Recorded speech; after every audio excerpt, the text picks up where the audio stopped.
Good morning. I would like to call to order the Housing and Urban Development and Zoning Committee for November 3rd, 2022. Madam Clerk, would you please call the roll? Alderman Cone. Alderman Kotar. Here. Alderwoman Boyd. Alderman Narayan. Here. Alderwoman Evans. Present. Chair Davis. Present. Alderman Cone. Alderwoman Boyd. We have 4 present. You have a quorum. Thank you very much. I'd like to now ask for a motion for our minutes for Thursday, October 20th, 2022.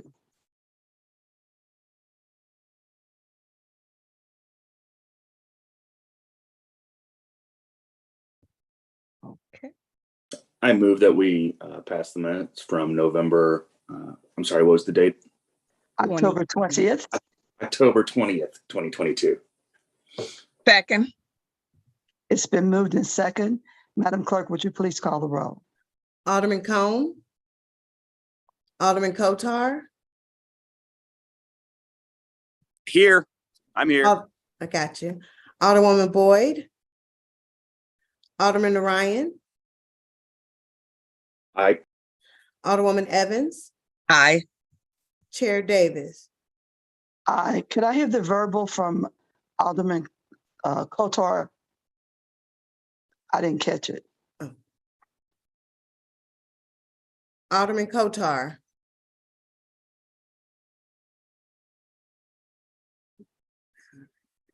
Okay. Did you hear it clearly? Yes, ma'am. All right. Thank you. No problem. We have 4 aye votes. All right. Our minutes have passed for October 20th, 2022. Our first item on the agenda to be heard today in this committee is Board Bill number 70. It is sponsored by Alderwoman Sharon Tyus. Alderwoman will have the clerk read the bill for you, the preamble, and then I'm going to let you take it and you shall conduct how you'd like your bill to move forward with your speaker from SLDC, Zach Wilson.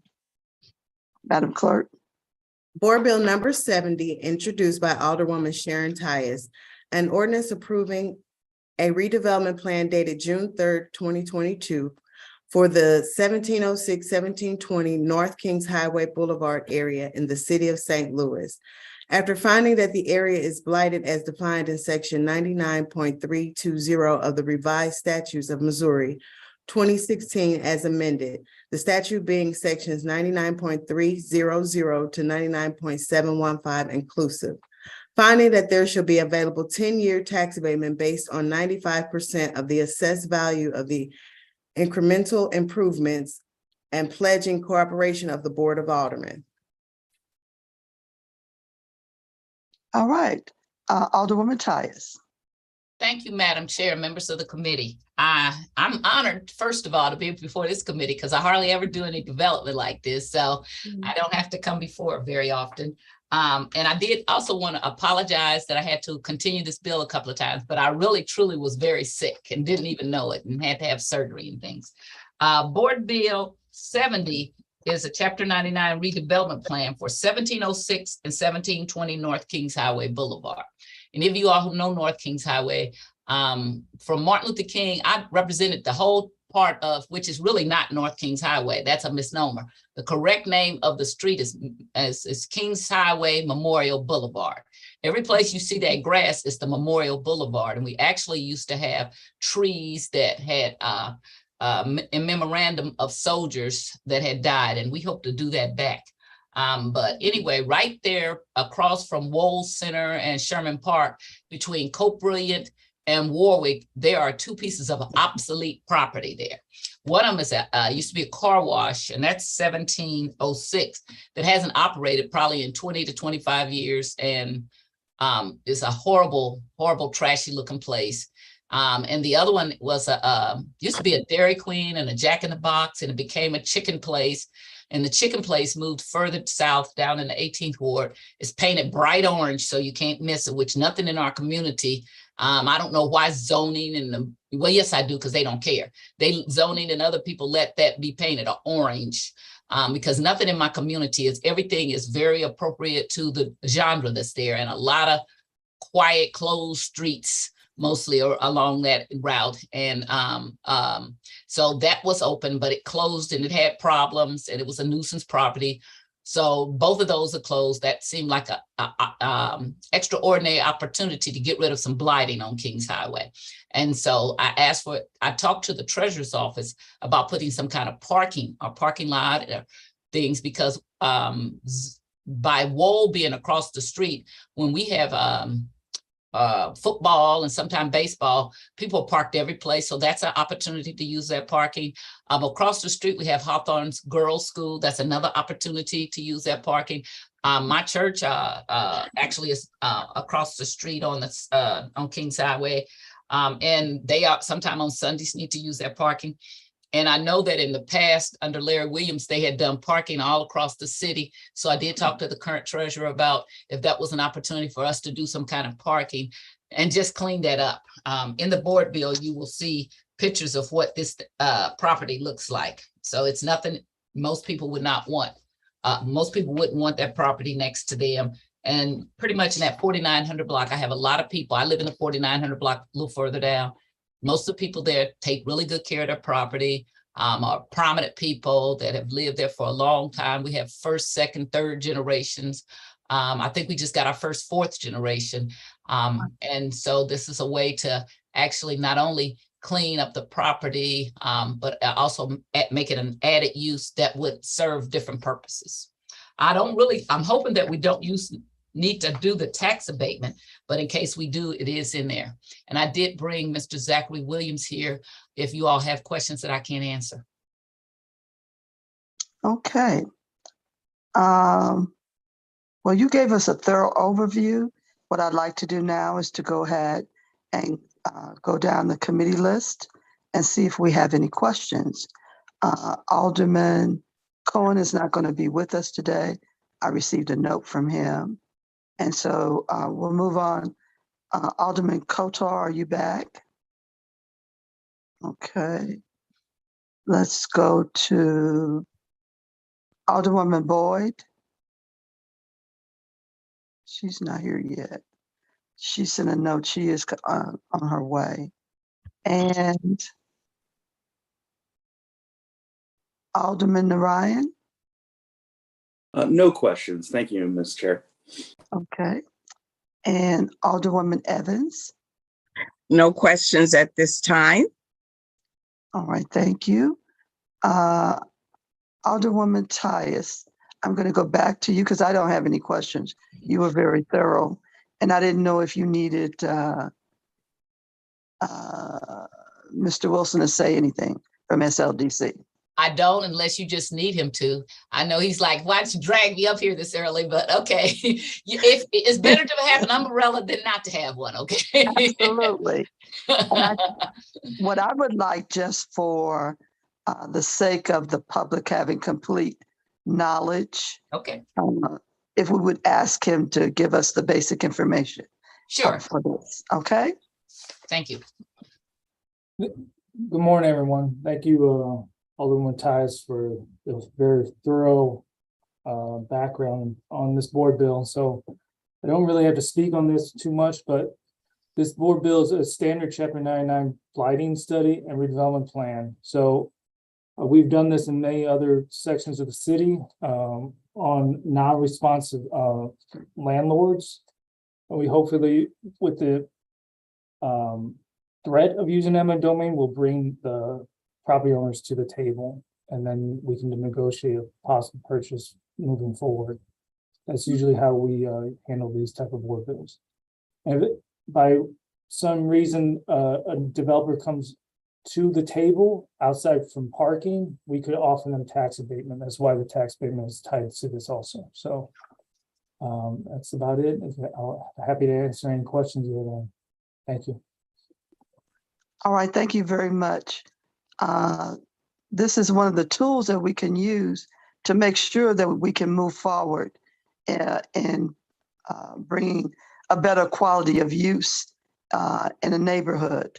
If no one else is doing it, let's make sure people know that we want them to come and do business.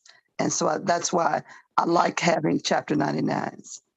Alderwoman Tyus, I'll return to you to close. Thank you, Madam Chair, members of the committee. I am asking that you vote to pass this out with a do-pass recommendation. As I said, this really will help my neighborhood. The neighbors, surrounding neighbors would have come here, but I just didn't think that they needed to. But they said if we needed them to come and testify, they were perfectly willing, because if you live next door, the little orange building had a drive-through place. And so it was a big nuisance for the people who lived in the 4900 block of Coke Brilliant. So now that street is quiet and they're very pleased with it. The same thing with the people in the 4900 block of Warwick. I have in the 4900 block, probably 85 to 90% of the people are homeowners that are residential homeowners that live in their properties. And I am trying to keep them from moving. And I'm trying to make them understand that the city is supporting them. And a lot of times these people don't get anything. They don't get tax payment. They've been in their houses for a long time. They don't get anything. They pay their taxes. They're quiet. Our former public director, public safety director lived there. He just moved. But anything I can do to not only get rid of blight in the neighborhood, but support the people who pay their taxes all of the time and don't seem to get anything they feel except for tax bills. This is something to show them that the city is very supportive of them. And to any developers that if you got a great idea, come talk to me. But if you don't, then just a parking lot that's well manicured would be something great for the community. And I'd ask for your affirmative vote asking that this be passed out with a do-pass recommendation to the full board. Okay, Chair accepts a motion.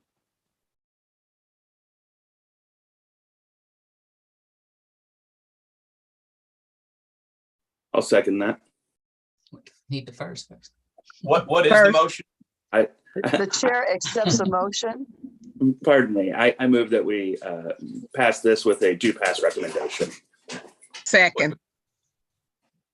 It's been moved and second to pass Board Bill number 70 with a do-pass recommendation. Madam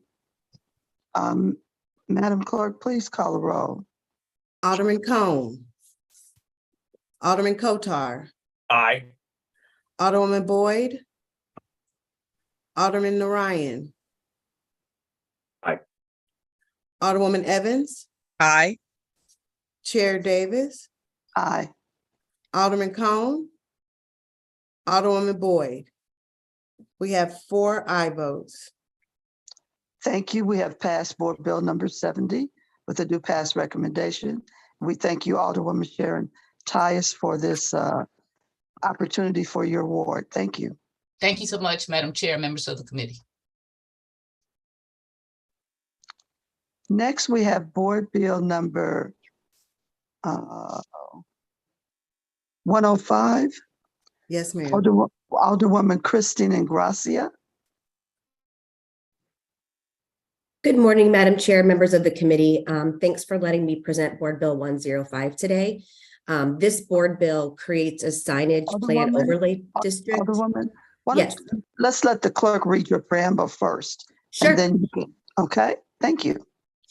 Board Bill number 105, introduced by Alderwoman Christine Ingracia, an ordinance recommended by the City of St. Louis Planning Commission pertaining to signage plan overlay districts, establishing the St. Louis City SC Stadium Area Signage Plan Overlay District, hereinafter the district, providing definitions and finding pertaining to said district, further providing signage control regulations for said district, and contain an emergency clause. Okay. Alderwoman Ingracia, please move forward and you shall conduct this, including any staff that you'd like to have speak on behalf of the board bill. Great. Thank you so much again, Madam Chair. As the clerk just mentioned, this board bill creates a signage plan overlay district for the approximately 30 acres that make up the new soccer stadium campus.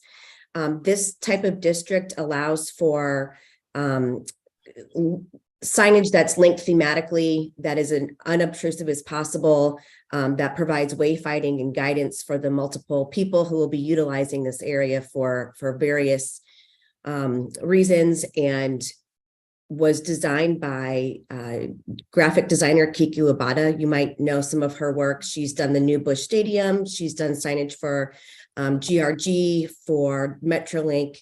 And if you look into your handouts folder under the PDF MLS signage district, you'll see examples of the various types of signage that was approved by the Planning Commission. I've got Scott Ogilvy from the Planning Department here, I believe Dylan Mosier from zoning, and then Bill Keeling, who's representing the soccer stadium today, if you have more technical or detailed questions.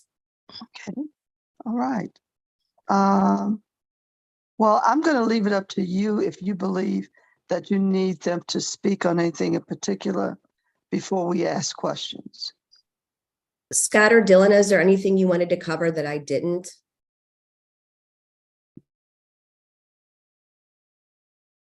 Not specifically, zoning certainly in support. We think the application process was certainly a great collaborative effort. This is the same type of tool and device that the Blues and the Cardinals are afforded, so that they have a unique environment. So zoning certainly in support of it. Thank you. I Hello, see you Alderwoman. had, hi, good morning. Chairwoman. Alderwoman Ingrassi, do you want me to? Sure, yeah. Give us your 2 cents on the effort to date, because I know a lot of work has gone into this behind the scenes. Sure. I think sort of to boil it down, the signage plan overlay district is a nice tool we can use for the particular context of the MLS campus. And I use the word campus because it's a large area. It's a little over 30 acres. There are many streets that pass through that area, and the wayfinding aspects would be challenging within that campus, given the current kind of underlying sign code without using a tool like this. So a lot of those directional and wayfinding ground signs that are kind of vertical that you're already seeing being installed, without a tool like the signage plan overlay district, all of those would, every time they had to be updated or moved or something, they'd have to go back to the Board of Adjustment. So working through the details of that in advance, I think allows the city to weigh in on the overall signage plan to make sure it's cohesive and valuable and works for the team, but also for the public who are going to games and utilizing other buildings on the campus. And it allows us to make sure that some of the maybe less desirable signage types that are occasionally associated with these large uses are prohibited or regulated appropriately. Okay. Alderwoman, I see Mary Hart Burton. Sure, yeah. Mary, is there anything you'd like to add?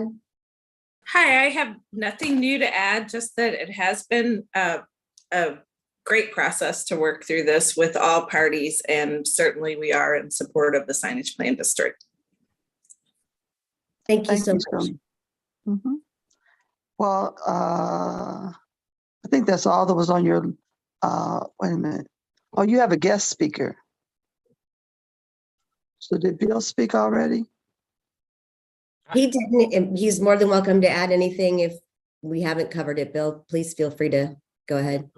Madam Chairman, I'll be very brief. I just want to thank everybody for the great collaboration, both the planning department and the zoning department, and Alderwoman Ingrassia's support. The team has really been laboring to bring a quality product that everybody can be proud of. The signage plan, I think, is really in conjunction with that. It's tasteful, it's complementary, and when you have about a 30 31-acre site, you can imagine there needs to be some directional signage and things like that.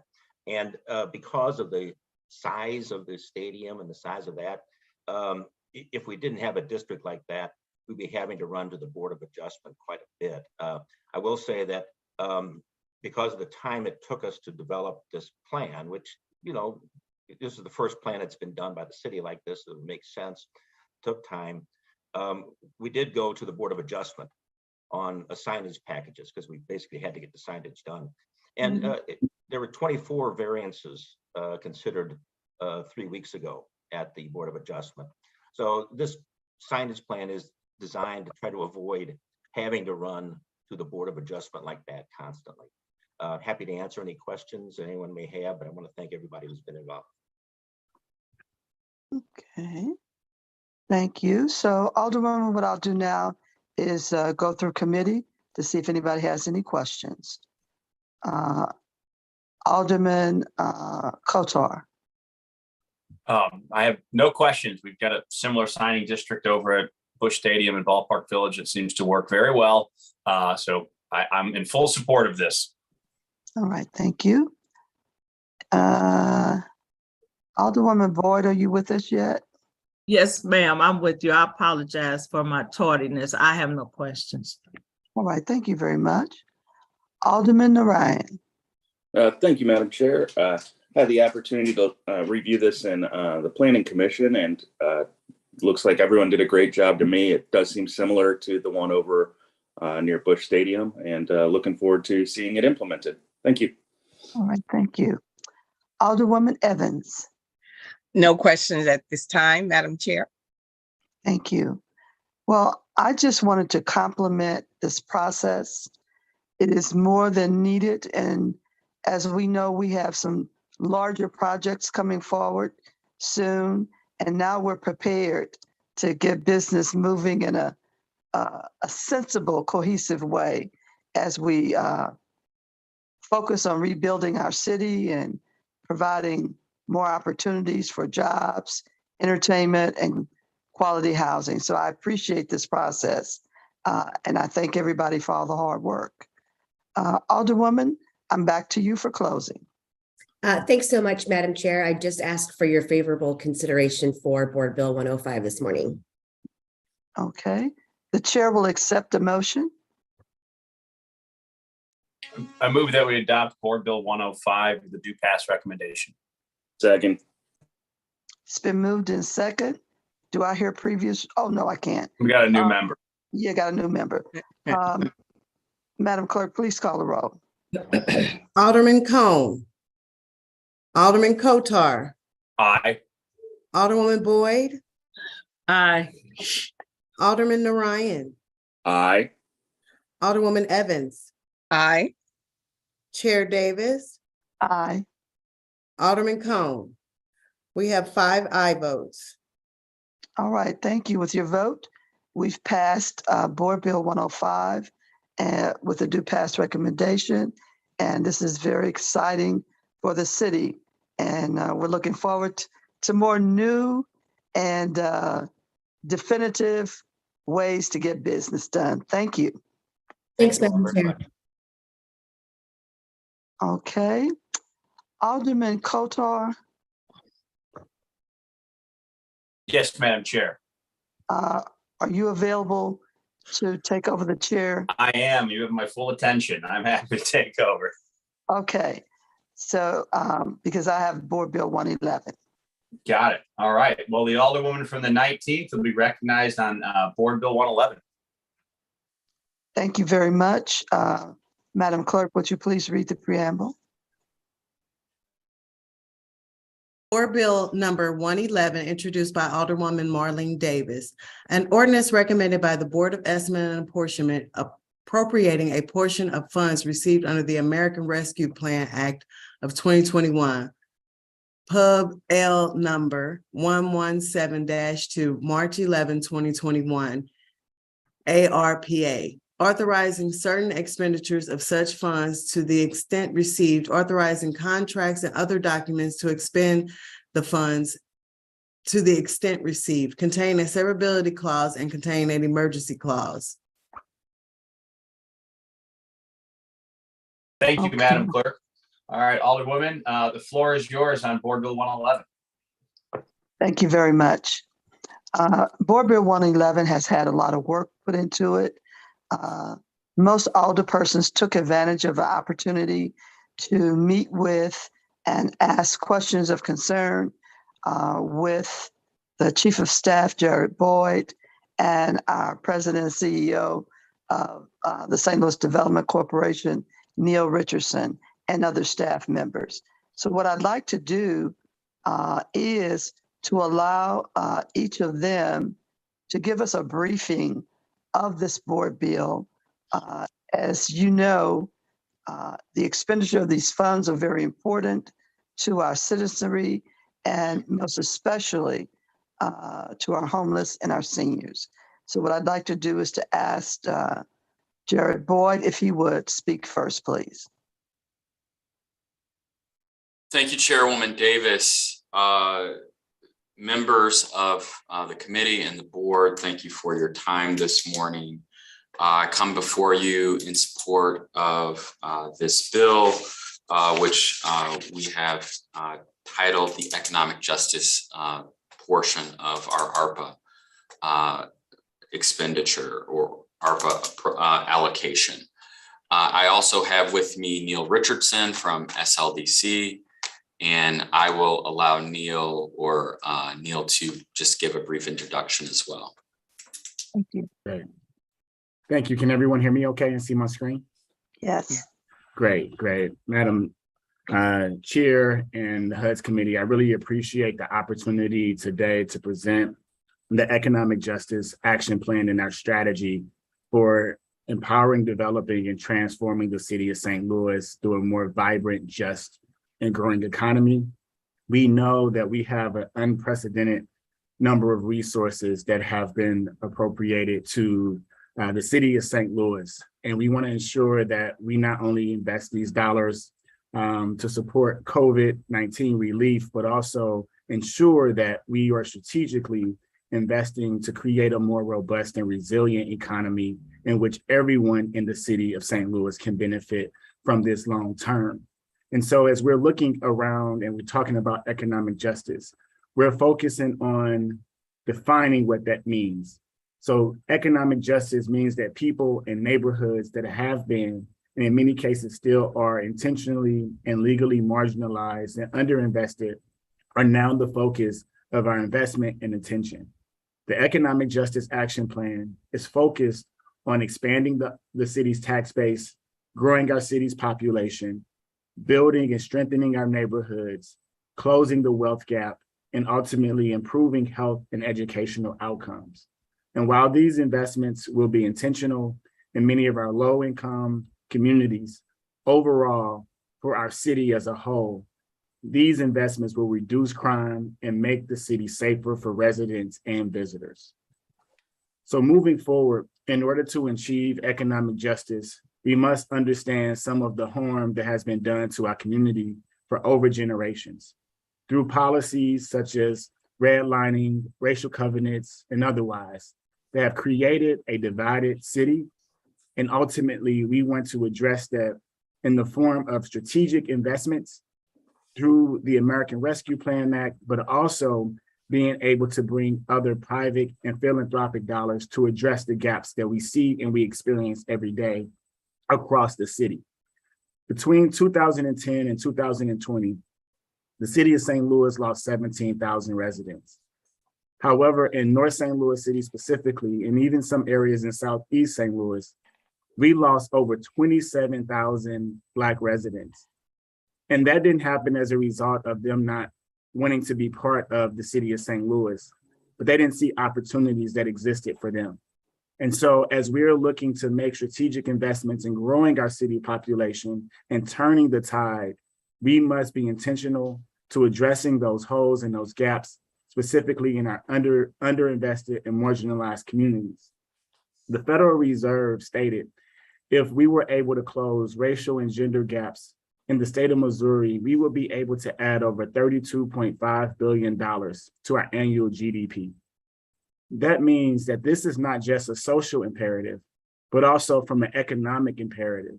we're able to close these gaps, everyone is able to benefit long-term because they now have more individuals and residents with disposable income to frequent, such as our new soccer stadium, our baseball facilities, our convention center expansion, and overall contribute towards our tax base and our revenue that we experience as a city.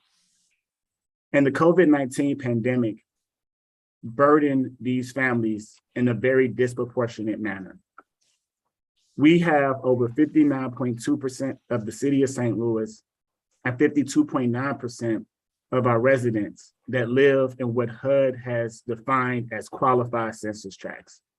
These qualified census tracts are areas in which over 50% of the population earn less than 60% of the area median gross income or have a poverty rate of 25% or more. And this is detailed and highlighted in the disparities that we experience and see from a financial perspective in many of these communities. The unemployment rate is almost 3 times as high in our qualified census tracts versus our non-qualified census tracts. We have seen the number of blue collar jobs in our qualified census tracts at 39%, whereas 23% of them are in non-qualified census tracts. And as we know, as a result of the COVID-19 pandemic, many of these service worker jobs and blue collar jobs were greatly impacted. So as we are looking to invest these dollars to turn the tide and ensure that those who were most impacted by COVID-19 and that have been most marginalized benefit from these investments, we will be targeting these dollars towards our qualified census tracts. In a glaring testament to the impacts of longstanding inequity and racial discrimination across our city, 100% of the neighborhoods north of Delmar meet the criteria of a HUD-defined qualified census tract. And also in South City neighborhoods, Dutchtown and Gravois Park, they also meet this criteria. So collectively, they're home to one of the largest concentration of school-aged children, not only in the city, but also in the entire state.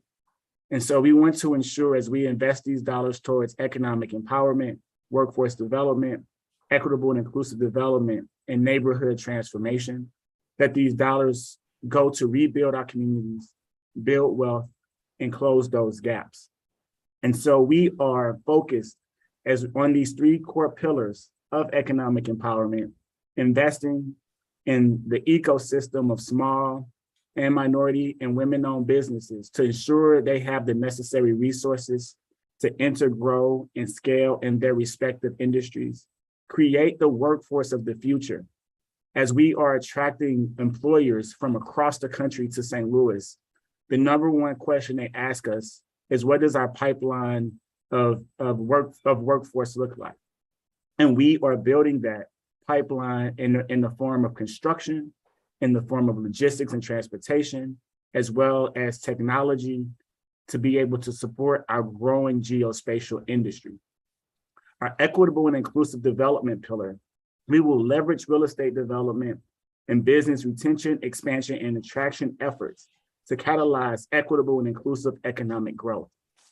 Another question that we get as it relates to economic development in our city is, where are contiguous and assembled sites of land that are environmentally remediated for development to happen, for businesses to come?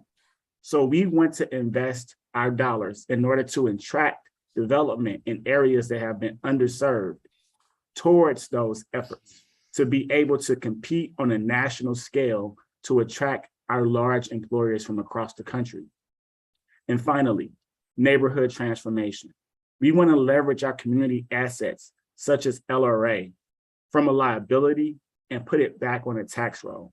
So we want to invest dollars to support stabilizing homes, to support developers that actually build those homes and build these commercial projects and put them back onto the tax roll to support our growing economy in the city of St. Louis. So over the next 4 years through 2026, we are planning to invest $250 million towards economic justice. This is only the public financing side of it. We are also looking to be able to bring private and philanthropic dollars to the table. I'm in continuous conversation with mortgage lenders, with small business lenders, with commercial bankers. And as SLDC was recently awarded another allocation of $50 million in new market tax credits, we're continuously receiving inquiries around how partners can invest in tax credit equity in order to grow development in many of our qualified census tracts. So in this moment, we must prepare ourselves as a city to address the harm that's been caused, to address the challenges and the disproportionate impacts that COVID-19 has had on our neighborhoods, and to be prepared to grow in a way that's equitable and inclusive that everyone can benefit. With that, I'll pass it over to Jared Boyd to go through the various line items that are within this board bill. Thank you. Thank you. All right. To provide a small caveat, these categories are somewhat streamlined. And so I can explain any slight changes in some of these categories with the original exhibit that was filed with the bill. But affordable housing, let's start here.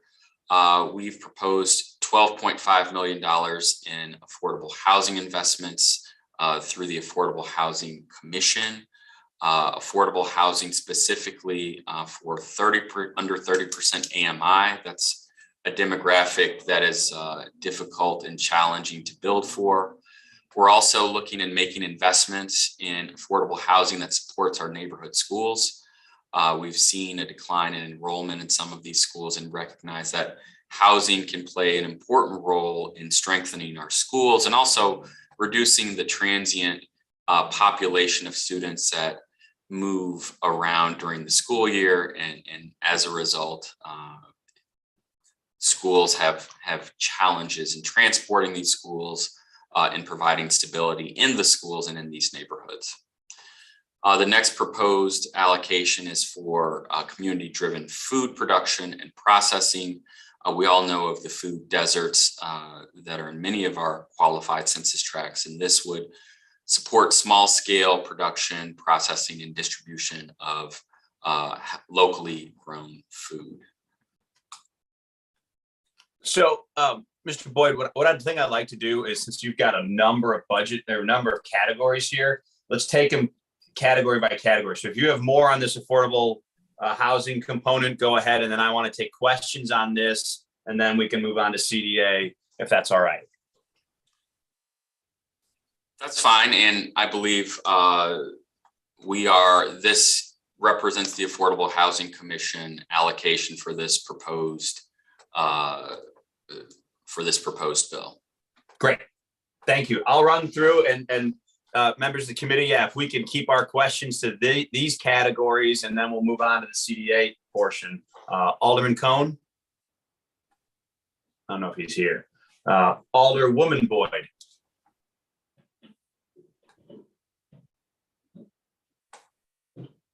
I'm sorry. Did you hear me? I'm sorry. No, now we can hear you. Okay, I'm sorry. I have no questions at this time. I'm listening.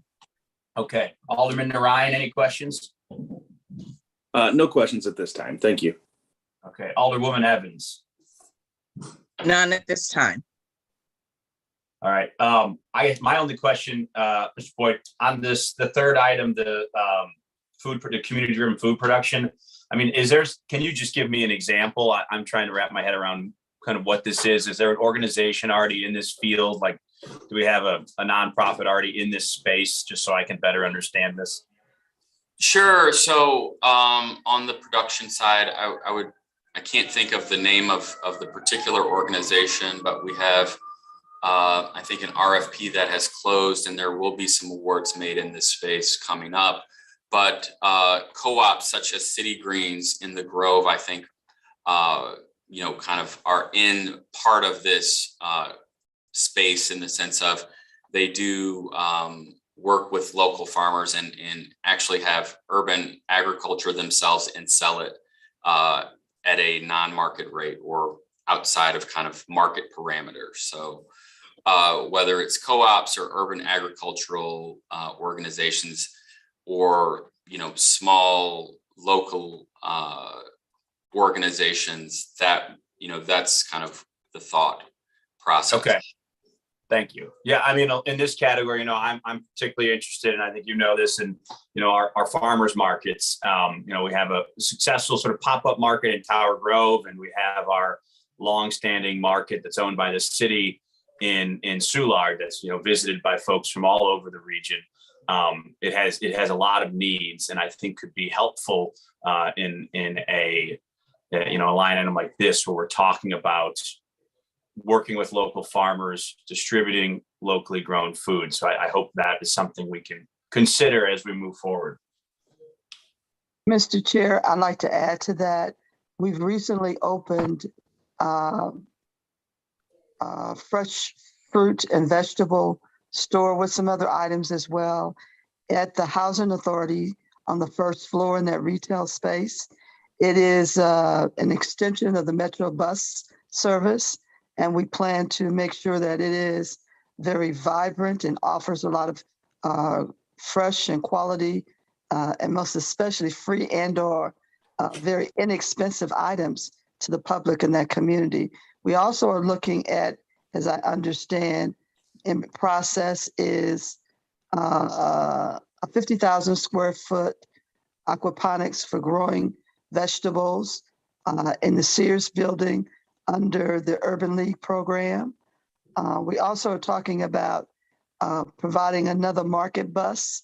That's in conversation now. So we're very excited about these funds and what it can do. Thank you. Good. Thank you. Okay, seeing other questions, Mr. Boyd, if you want to move on to CDA. Sure, thank you.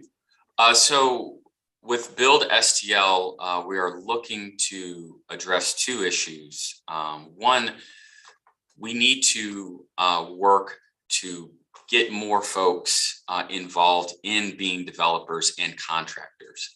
While we have some great union programs and other programs, we are seeing with contractors and developers, there simply needs to be more done to develop the next generation of contractors and developers. So looking to allocate money to help with training and mentorship for the next generation of contractors and developers, and technical support. Also within Build STL, there will be funds for contractors that are looking to do neighborhood development, particularly hopefully market rate housing in places that have not seen those type of investments before. With respect to the affordable housing and production and preservation that CDA has proposed to receive, this will be slightly different than the allocation provided to the Affordable Housing Commission. This would be provide a broader kind of pool with 60% AMI kind of allocation limitation.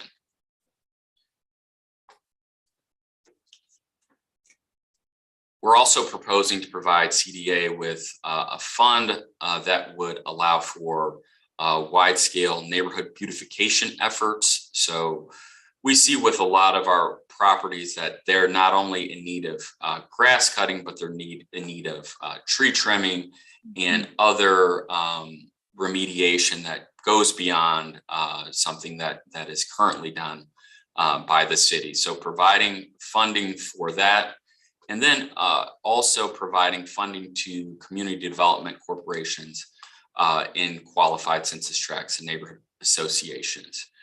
When community block grant funding was changed about a decade ago and restructured, several CDCs and neighborhood associations unfortunately lost revenue and many closed. So providing funding for CDCs, because they are oftentimes the organizations that are closest to our neighborhoods and have an on-the-ground understanding of what can be done and can deploy resources in a nimble fashion.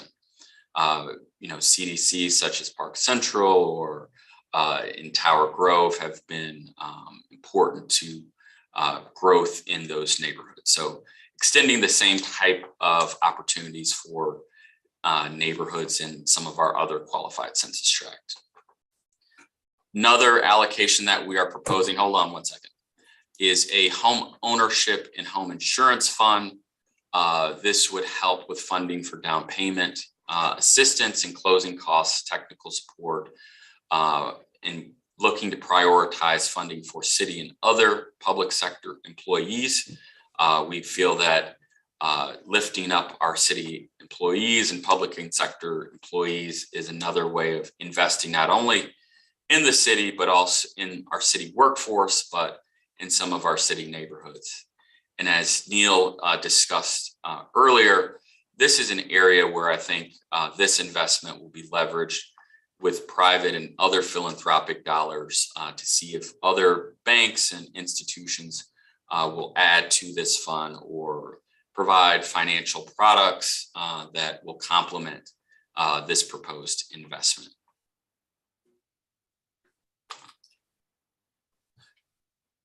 Also, looking at proposing a proactive development fund, an LRA development fund, and preservation of historic neighborhood fund. While we have invested in corridors, I think there's the realization that there has to be some large scale investment to prepare properties for redevelopment or for developers before they even think about relocating businesses there.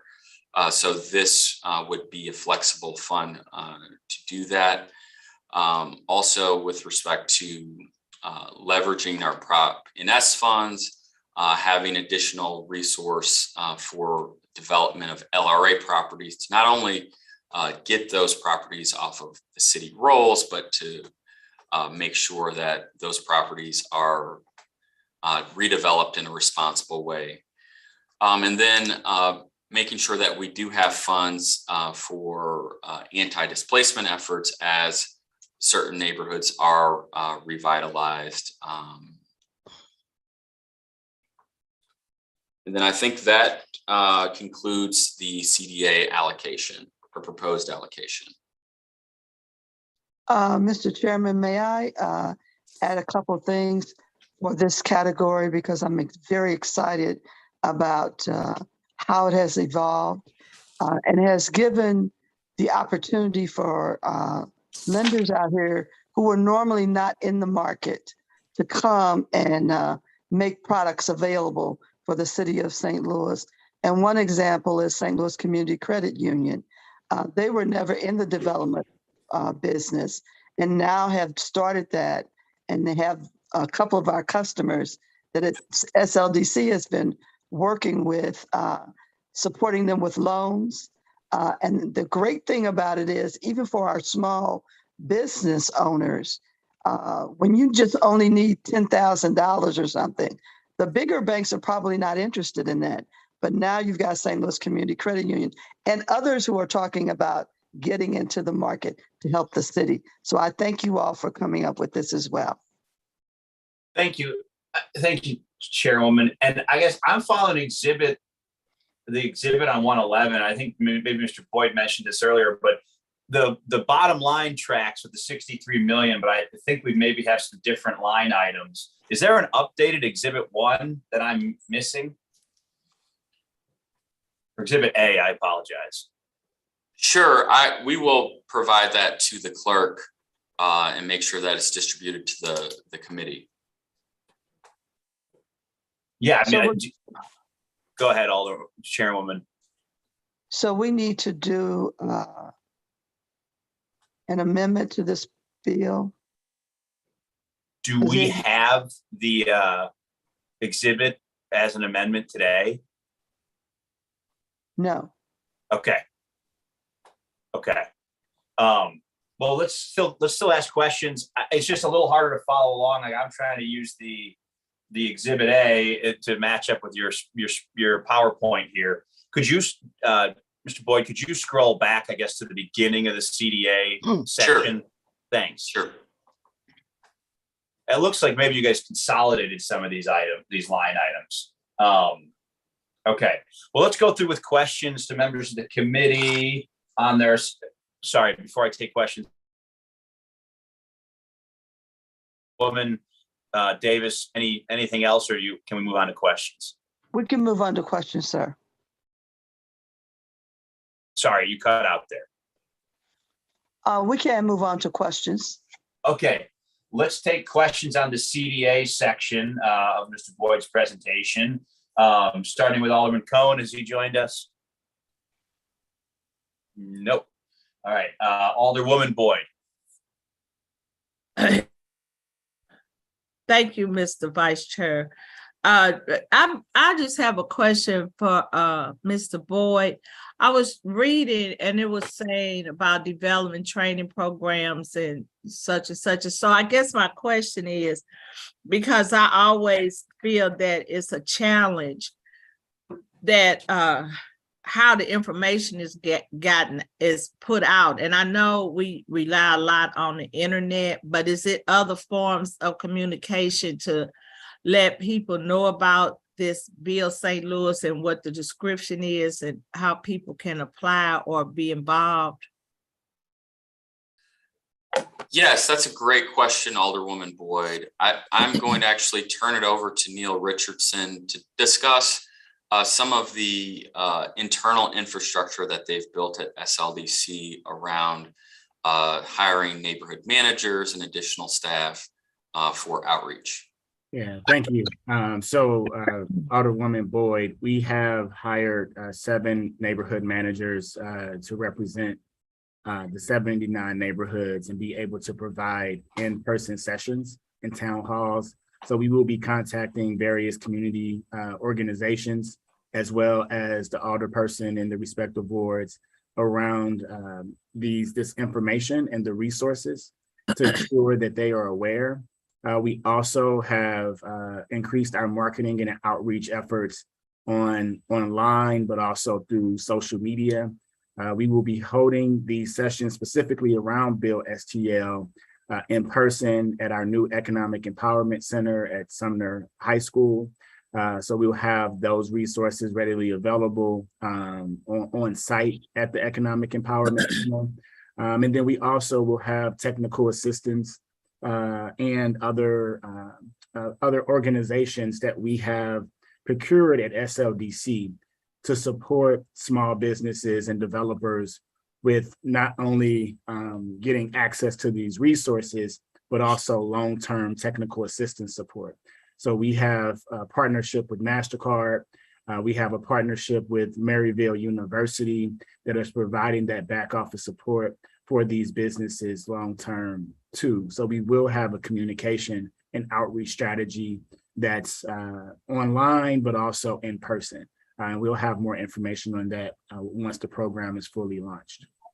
And so when you have, and I asked that, I kind of knew it, I just wanted you to kind of repeat for people that didn't, but I guess my question is, do we have like a brochure or something that's kind of giving people information that we could pass out or have available in our wards or? Yeah, so we will have collateral to be able to pass out to the various wards and also be able to provide to our neighborhood managers for outreach. We also will have this information available with other nonprofits and CDCs in those various neighborhoods that we're targeting in partnership with organizations such as the Urban League, just one example, right? Where people, as they're coming in for other resources, will have the collateral available to them about these specific programs as they're rolled out. But again, this is a new Build STL will be a new program and initiative focused on contractors and developers and also building the workforce in the construction industry.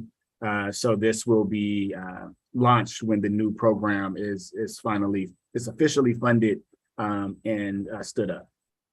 Okay, thank you. And I think Lance had kind of spoke to the ward's housing committee about this, he kind of gave them a preview on it. So I appreciate what you all are doing. Thank you. Thank you, Alderwoman. Alderman Narayan. I have no questions at this time. Thank you. Alderwoman Evans. Yes, I have a question relating to a part of the a slides that you presented. And it was, can you go back to the part where it says establish funds for residents, developers, and or contractors? Keep right there. And I see that for the purpose of redeveloping LRA properties. Now, I know there was an LRA project where people nominated various properties and to, I guess you could say, structuralize that property but after they did that, it still needed a lot to be done to those properties. And I'm wondering, are there monies so that people that want to go into these LRA properties that was presented to be, I'm trying to think of the word, structuralize is not it. They were to stabilize. That's what I'm looking for. The properties that were stabilized. Now, are there monies going to be presented so that you can go beyond that? I mean, the actual development and improvement of these properties? That's exactly right, Alderwoman Evans. That's what we've noticed is there's still a gap, especially as construction costs continue to rise. And also it's even more of a challenge for individuals and businesses who can qualify for loans. It's still at a higher interest rate than ever.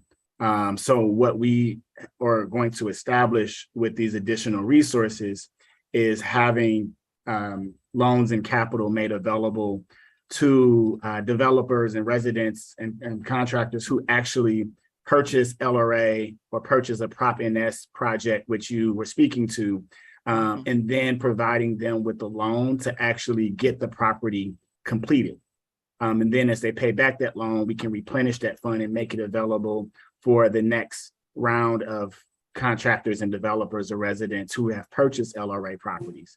We have a litany of our properties that are purchased through LRA or not complete because it's a challenge for many of these lenders, traditional financial lenders, to invest in these communities.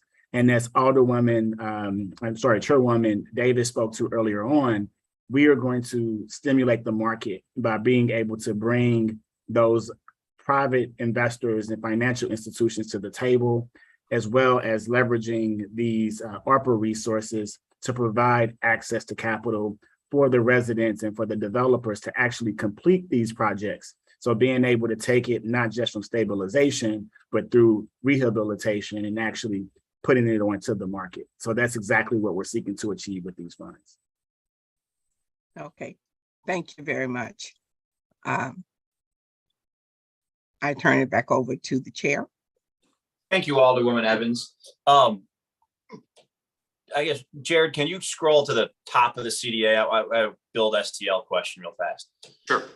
All right, I know we spent some time on this already, but so this fund to expand contractors and developers, I mean, would these contractors also be eligible to assist with this healthy home repair program that's also parked over in CDA? I know Noel mentioned this at our meeting a couple of weeks ago about, you know, the difficulty finding contractors to get through that backlog. So can you kind of speak to whether or not these contractors can be utilized both for expanding affordable housing, but also helping with this other program that's got a lot of money and can't, frankly, spend it because we can't get the contractors? Yes, that's a great point, Alderman Coder. I think that is one of the pinch points, or the biggest pinch point, is finding contractors and developers that have the desire, but a lot of times the capacity and assistance to take on the type of work that we need to rebuild our city, whether it's with the Healthy Home Repair Program or with redeveloping Prop NS properties. A lot of times those developers may be, doing this type of redevelopment for the first time by themselves and are now trying to scale and hire additional workers.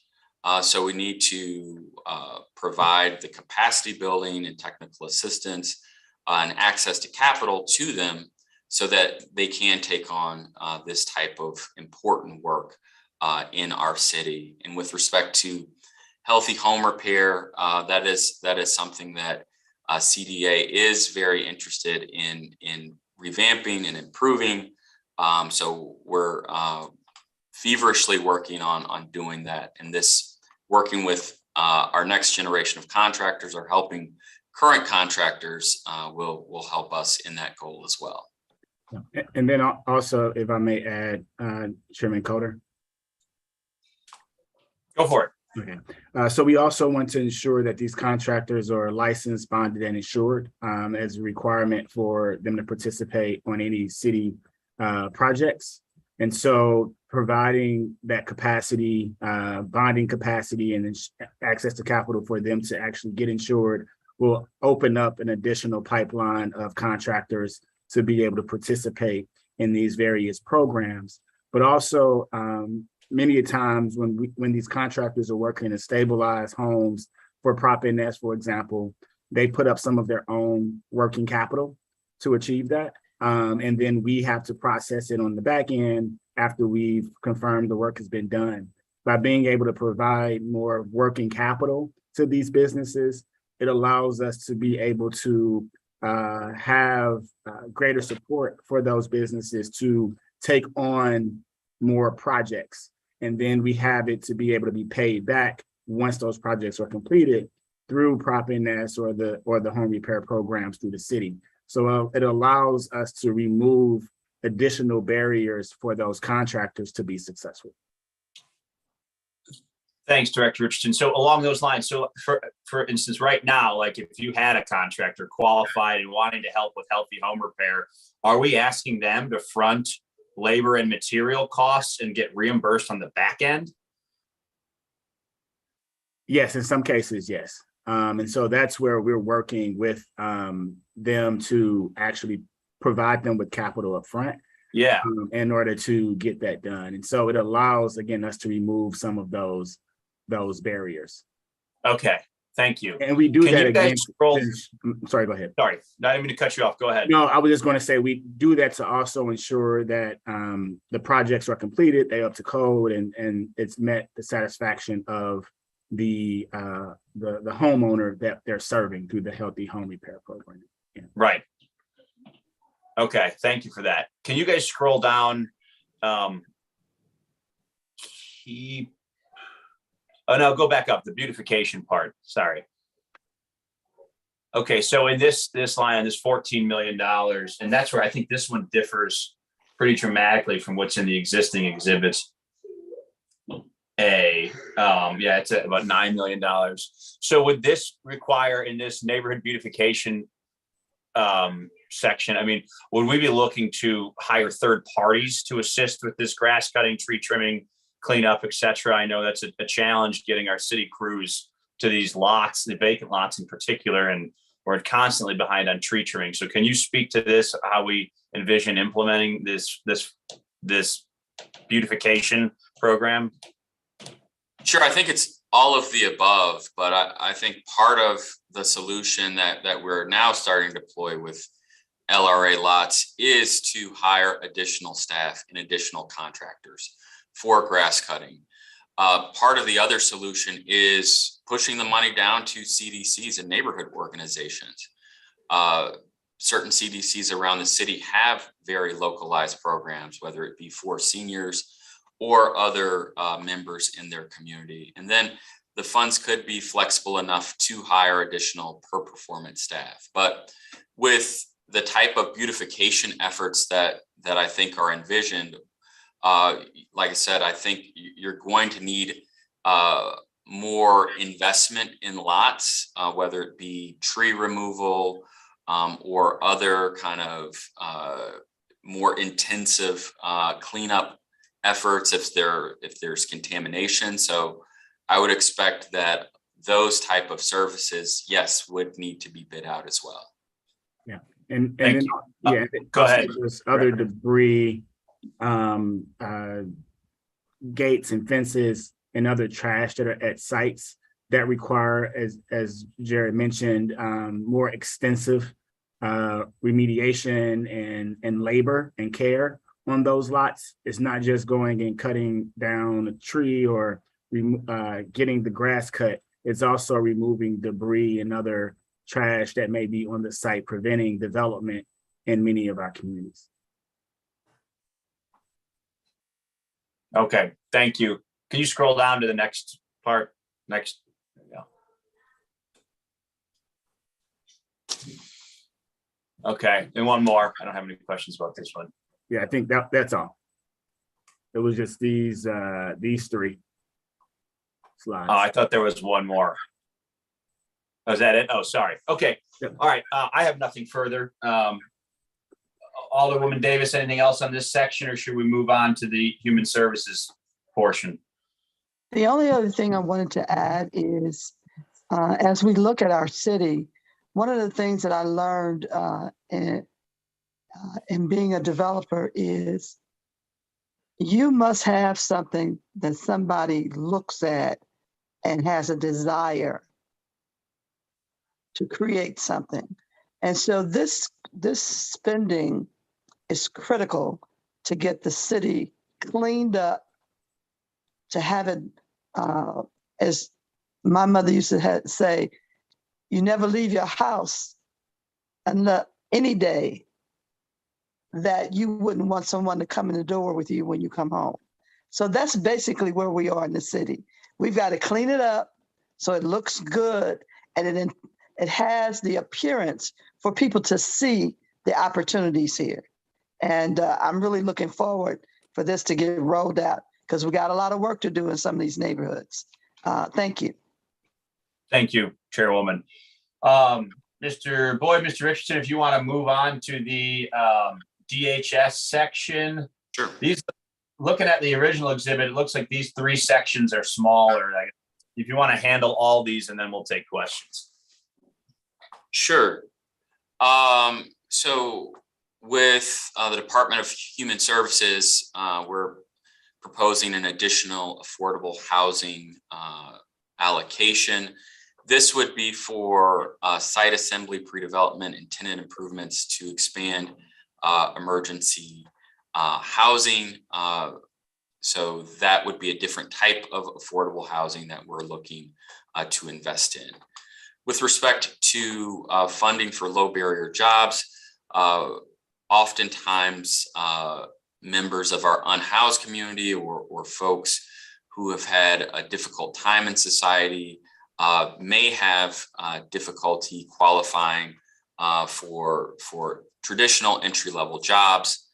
We are looking to launch a low barrier program that is similar to a cash for trash program that would have case management aspect to provide that type of low barrier job for a population that is challenged currently. We are also proposing an appropriation for Pell Grant eligible college students.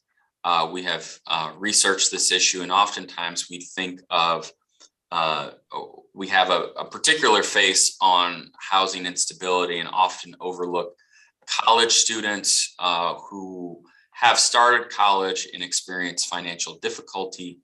And as a result of that financial difficulty, are unable to complete college due to housing cost or other costs. So providing an investment to get those students over the hump into productive careers.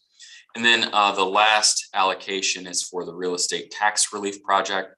Many of you may have seen that this project has kept several St. Louisans in their homes that were on the verge of being sold at the tax sale auction. So this program is done in conjunction with the Collector of Revenue's office and has been, I think, successful thus far. So those are the Department of Human Services proposed appropriations. Thank you. You want to go ahead and cover the building division and the slate category, and then we'll take questions on all three. Sure.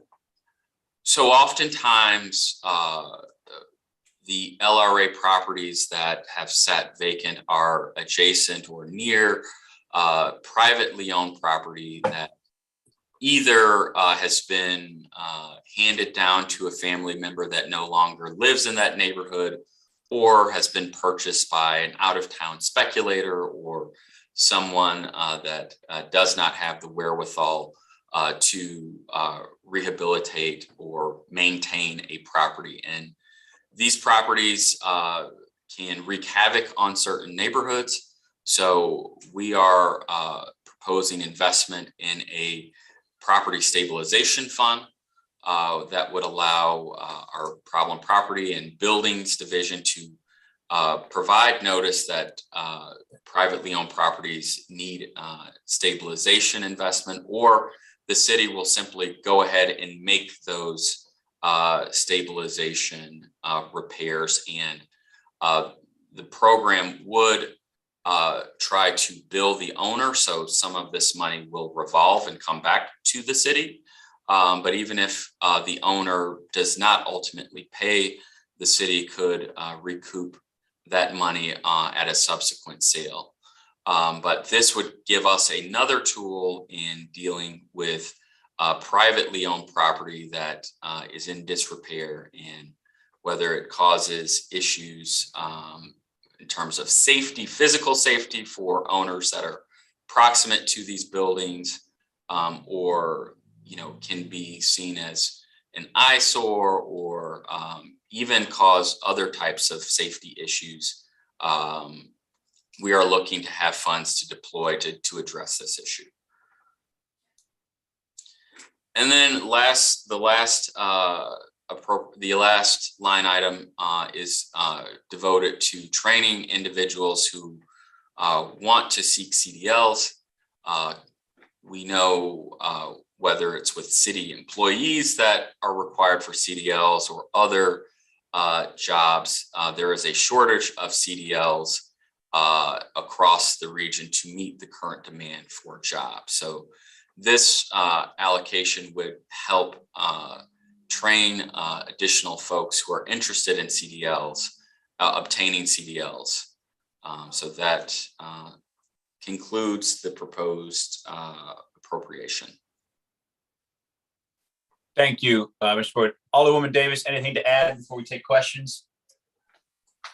I really don't have anything to add other than the building division portion of this is finally being supported properly.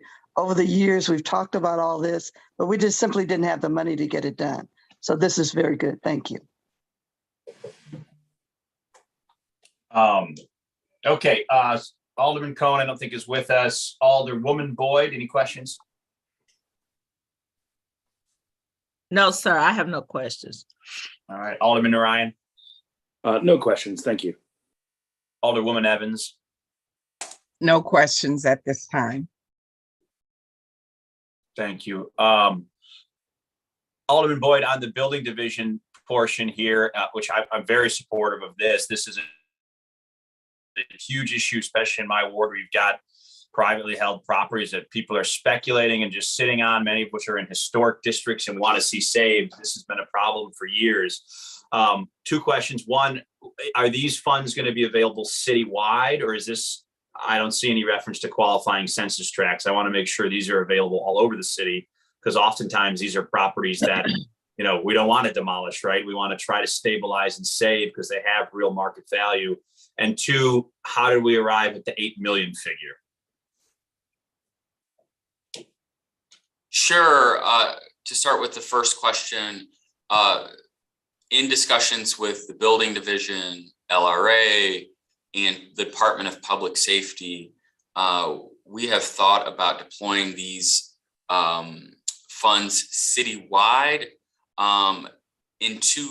but I think focused on some of our QCTs, particularly on the housing side. But the funds would be used to stabilize a handful of large properties, whether they be churches or large commercial developments. Then you would have the majority of the funding for housing that pose public safety issues or vacancy issues or kind of neighborhood redevelopment issues. So having all of those parties kind of at the table around selection of or prioritization of properties. With respect to the $8 million number, we've already appropriated in the budget this year for the first time $5 million that in the process of being deployed. So with that $5 million, it's estimated that the building division is going to be able to stabilize 2 to 3 very large projects and initially 25 to 30 privately owned houses. So the $8 million number, I think, was just kind of a continuation and slightly larger allocation, kind of building upon how we've modeled the program for this year. Okay, and then just in practice with these funds, obviously, if we're expending public monies on privately owned property, the goal is to either to recoup that from the existing property owner, and if we can't, we're adding this as like a special tax bill, right? And recouping it at a sale, or I guess if it exceeds the value, we'd reacquire it at a tax sale down the road. Exactly, Alderman Coder. These funds are meant to revolve and allow the building division to recoup some of the funds and reinvest the funds in similar projects. Okay, thank you.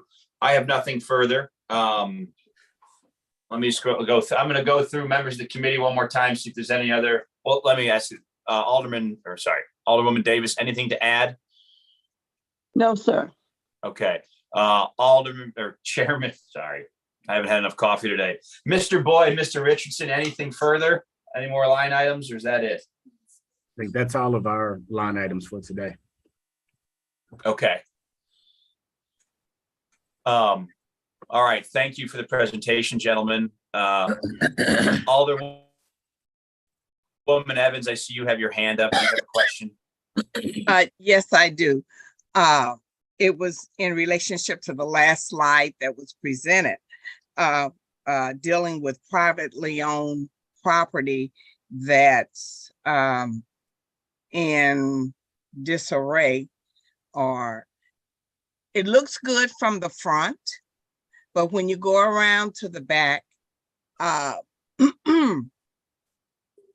of the back part is missing. So how do we get in touch with those owners to let them know of this program, or how do you get information on doing the work on these properties and then later billing the owners? Sure. Thank you for that question, Alderwoman Evans. So the program is designed it is somewhat of a stick, for lack of a better term, to get landlords to make investments in their property, to maintain their properties in a structurally sound manner. So the fund will be deployed in a manner where we provide a landowner or property owner with the opportunity to make these repairs after they've been notified that they are in violation of kind of the safeness of their structure. And after a certain amount of time and the property's been condemned, if the landowner, property owner does not make those repairs, these funds are provided to the building department to make those repairs and subsequently bill that property owner for those repairs. And the property owner could reimburse the city, or the city will have other means of recouping that money through other means. So it is designed, like I said, to incentivize the property owner to initially make those repairs. If they don't make those repairs, gives the building department the resource or the resources to go ahead and make those repairs and make that that structure sound and safe, particularly on the outside, whether that's doing tuck pointing or other structural work to the property. And then it gives us kind of the capital to wait to get that money back at a later time. Oh, what I'm also trying to understand is who do we notify to let them know of properties of this statute? Sure, we'd notify the owner of the home. Okay. I think he's trying to find out who does she tell. That's what she's trying to figure out. You you contact Frank Oswald and let them know. Yeah. Thank you. Okay, thank you. We have a number of speakers sign up to speak on this bill. Before we get to them, I see other aldermen who are not members of the committee present, and I want to give them an opportunity to ask questions on this bill if they have any. So I see, I'll do my best to go in order of seniority here. I see Alderwoman Ingracia. Any questions? Thank you, Mr. Chair. I just have one quick question. I heard earlier the Soulard Market brought up, and I was curious if that had been something that was considered in terms of funding. I know it's very well used by a large percentage of the population who might have difficulty affording fresh produce. I go there almost every weekend and see such a diverse variety of people. And I know that there are some critical capital needs.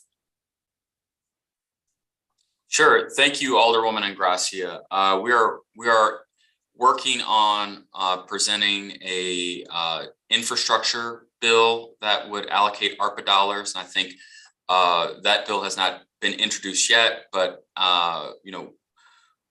I think that discussion would be appropriate for the infrastructure portion of the ARPA expenditures. Okay, if I can be helpful with that, let me know. And thanks for letting me ask a question. Nothing further. Thank you. And I'd like the director to reflect, I didn't put her up to asking that question. The Alderwoman did that on her own. But thank you. It's a project near and dear to my heart as well. Alderwoman Clark Hubbard.